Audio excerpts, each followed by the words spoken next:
Hello and welcome everyone to the Week 2 Player Prop Happy Hour presented by the 33rd Team. I'm your host as always, Josh Larky, and I'm joined by the usual suspects of Ryan Reynolds and Ben Wolbransky. And we have an extra special guest on today's show, Daniel Racz, contributor here at the 33rd Team. And Daniel's on for a couple reasons. One, he's just very good at what he does. And two, we are once again sponsored by Underdog Fantasy. And speaking of Underdog Fantasy, promo code 33rd. You should be in our free Discord. It's linked in all articles on the33rdteam.com. And Daniel hit a pick 5 to 20x his money last week, taking a correlated entry with Vikings and Bengals players. And he's back with 3 picks. Some of them correlated for this week as well. But let's just dive right in. For those that don't know, myself, Ryan, Ben, we're each going to give 3 player prop bets. Daniel's going to help us complete a pick 3 pick'em entry on Underdog. So let's get right on to it.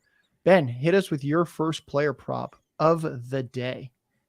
My first player prop of the day, Daniel Jones's longest completion under 33.5 yards against Arizona. It's minus 115 on DraftKings. He only had 7 completions like this last season. That ranks 22nd. And in week 1, last week, Daniel Jones, he had no such completions. His longest attempt, it was incomplete, 27 air yards to Darius Slayton, and his longest completion, 24 yards. Daniel Jones just simply is not a gunslinger. Even the deep ball threat, Jalen Hyatt, saw just 1 target. And meanwhile, against this Cardinals defense, there's just no reason to throw it deep. They were one of 2 teams last week to not even allow a 21-plus air yard attempt, and they allowed 9, which is the 4th fewest completions of 34 or more in 2022. Like I said, just no need to take deep shots against this defense. And Daniel Jones, even if he tries, he historically hasn't really been doing that. It's minus 115. I'll take that all day. Sounds like a great line to me. Daniel, let's start to fill out that pick'em entry on Underdog Fantasy, promo code 33rd for a 100% deposit match up to $100. We've got the shirt. I know Ryan's got something that he's going to show later in the show. Ben's got the shirt. Daniel, hit us with entry number 1. All right, so the stat we're looking at is receptions, the player Stefon Diggs, and we're going higher than 6.0 receptions. We had in week 1 a 33% target share against the New York Jets. We're getting a weaker pass defense in the Las Vegas Raiders. I'm shocked this line isn't 6.5, and I think it honestly could be 7.0, so I'm really happy to get a higher on Stefon Diggs, 6.0 receptions. I like it. Big week last week. Much easier matchup in week 2. Ryan, I'm going to kick it over to you. Hit us with a player from that same game that you like an over on. First, ladies and gentlemen, I too am an underdog advocate. Best Ball Mania 3 CAC this year. I filled it out this year, so I'll be getting another one. That said, I live in New Jersey, so I can't plan their pick'em entries. They aren't available in my state. So, we're going to place a bet here on James Cook over 51.5 yards rushing, minus 115 at BetMGM. He has rush attempts of 12.5 on DraftKings. He had 12 carries for 46 yards against a much better Jets defense last week. Thought he looked fast on opening night. Other Bills running backs had three total carries last week, so he's the main guy in that backfield. Bills are 9.5-point favorites in an obvious correction spot. We expect them to play in a positive game script for most of this contest. On top of that, the Raiders allowed the 11th most yards rushing the running backs last year. So I like that number. I think it could be closer to 60, in all honesty. That's a good one. Guys, before I give you my first prop of the day, go out onto the Twitter/X universe. You can follow Ben Wolbransky at Ben Wolbransky. You can follow Ryan Reynolds at Ryan Reynolds NFL. And you can follow Daniel Racz at Danny ___ dimes. That is 3 underscores. Mm-hmm. My first prop, I'm going to go with Justin Fields over 169.5 passing yards. That's minus 114 on DraftKings. That's 175.5. Or sorry, minus 114 on FanDuel. That's 170. Well, I can't talk. 175.5 passing yards on DraftKings. So already we like that this is just 6 yards lower because FanDuel likes us. Fields attempted 37 passes in week 1. He never had more than 28 in any game last year. It's kind of the new look Bears offense. I think that's what happens when You're throwing to guys like, not that DJ Moore was used a lot last week, but hey, when you have DJ Moore on the field, when you have Darnell Mooney on the field, they're just better receiving weapons than what he had last year. Week 1 against Green Bay, Fields threw for 216 passing yards. That's well over this number. Last week against Tampa Bay, who the Bears face this week, Kirk Cousins threw for 344 passing yards, while Alexander Mattison averaged just 3.1 yards per carry. It might be too early to fully call it, but the Buccaneers are starting to look a little bit like the pass funnel defense that they had several years ago. And the other bet I'm going to add onto this is Justin Fields to reach 200 passing yards at plus 205 on FanDuel. That's implied odds of like 33%. Do I think there's a 1 in 3 chance that Justin Fields hits 200 passing yards? Absolutely. Our own data scientist, Ben Wolbransky, has him projected about 225 passing yards this week. And I have to say, I agree. Feels like one of the more mispriced lines on the board. Ben, I'm going to kick it back to you for your second prop of the day. Kick it back to me, but I am keeping with the quarterback lines. I am taking Jimmy Garoppolo under 234.5 passing yards on FanDuel against Buffalo. Jimmy Garoppolo, he has averaged 220 yards per game since week 1 of 2022. He's actually 6-6 on this line as the starter. So why am I on the under? Well, Jimmy Garoppolo, he was helped out a ton in San Francisco last year. In games he started and finished, he averaged 142 yards after the catch per game. 142 yards per game came from after the catch. Now, whether you think that is a quarterback stat or that is a running back stat, that is a number that is ranked 3rd among quarterbacks. And do you think that that's, like I said, a combination of both, or do you think that's a wide receiver stat? Because I think when you're throwing to Deebo Samuel, who led the NFL in yak per reception, Kittle, Ayuk, CMC, kind of feel like it's probably more on your receivers than the quarterback. Not to mention, last week the Raiders had 62 yards after the catch. That was the 3rd fewest in the entire NFL. That's also the 3rd lowest percentage of passing yards that come from yak of Jimmy Garoppolo's career. All this to say, all of his passing yards come from yak, or a majority of it anyway. Last year, the Bills allowed 104 yak per game, the 18th most, which is totally average. But when you look at last year's week 1 game, they allowed 103 yards after the catch per game. That is the 21st most so far this year.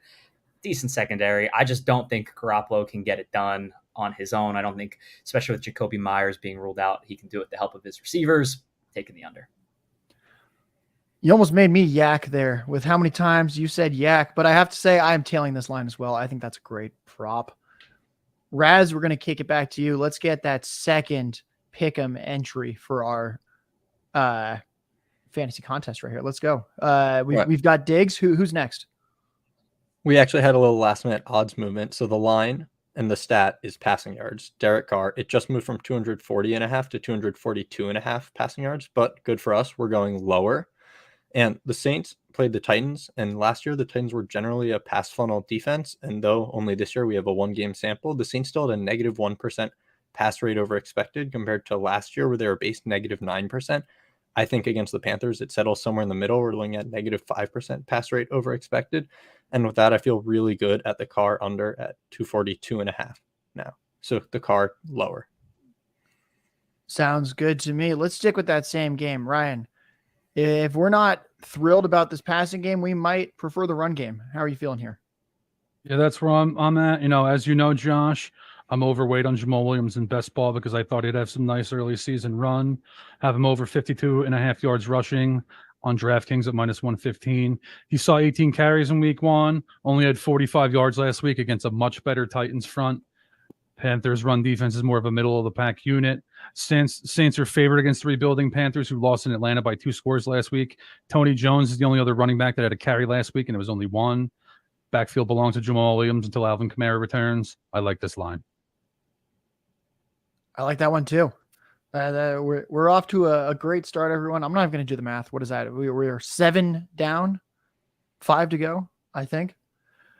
We talked before about the Titans being a little bit of a pass funnel defense. I think so too. I'm going to take Justin Herbert over. I hit him last night. I posted this in our free Discord. Make sure you join. It's linked in all of our articles on the 33rdteam.com. It's often where you're going to get the prop bets first. And I took Justin Herbert over 277.5 passing yards at -115 on DraftKings. That has since moved to 281.5 passing yards on DraftKings, and I would still take that over. In 50 career games, Justin Herbert has been over that number in 29. That's a 58% hit rate. We like that. Tennessee allowed 290 pass yards per game last year. That was the most in the NFL. Week 1 of this year, Derek Carr, as we mentioned, he lit them up. 305 passing yards. Austin Eckler has a sprained ankle. I don't think he plays in this game. He hasn't practiced this week. Sounds like a very pass-heavy attack against the pass funnel defense of Tennessee. Seems like a match made in heaven to me, and I'm going to roll with the Justin Herbert over here. Ben, hit us with your third and final prop of the day, and let's move to a game being hosted in the Motor City.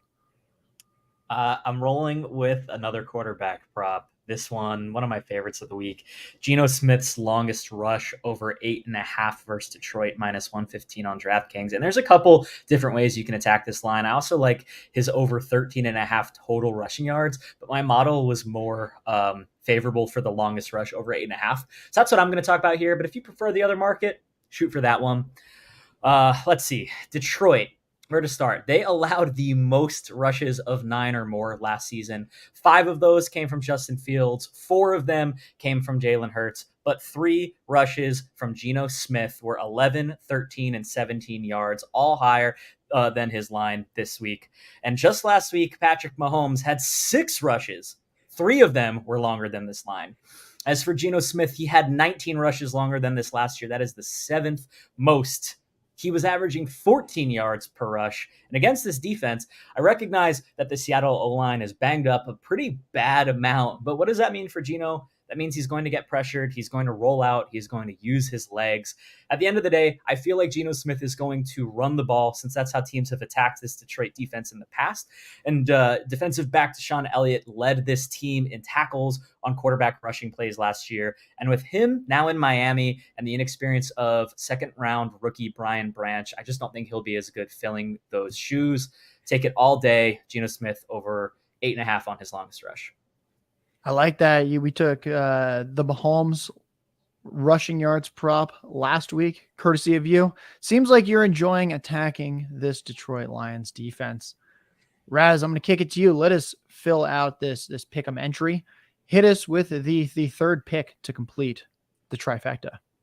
All right. Since we already have a Derek Carr passing under, what's the most downstream thing of that? Any of their pass catchers taking their lowers. So we want to go with, to pair the Derek Carr lower, 242.5. We will take Michael Thomas under 50, lower than 52.5 -8 receiving yards. Thomas had a 20% targets per route run last week, but only 9% first read target share, which is probably more indicative of how the Saints want to attack this game.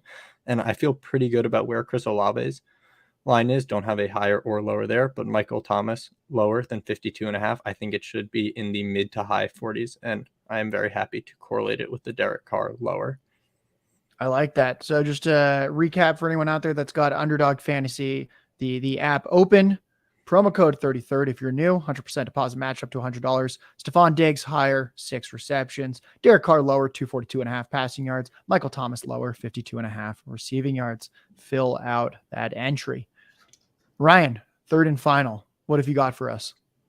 Gentlemen, week 1 is often overreaction week, and I'm a fade the public guy by nature. So when everyone's like, oh my God, Christian Kirk's career is over after one game, I wanted to look into something, let's see if I can exploit that in some way.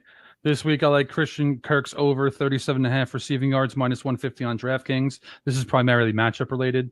Chiefs struggled against slot receivers last year. Kirk has a slot heavy role. He had 105 and 52 yards against the Chiefs last year. He had 16 receptions on 26 targets in those 2 games.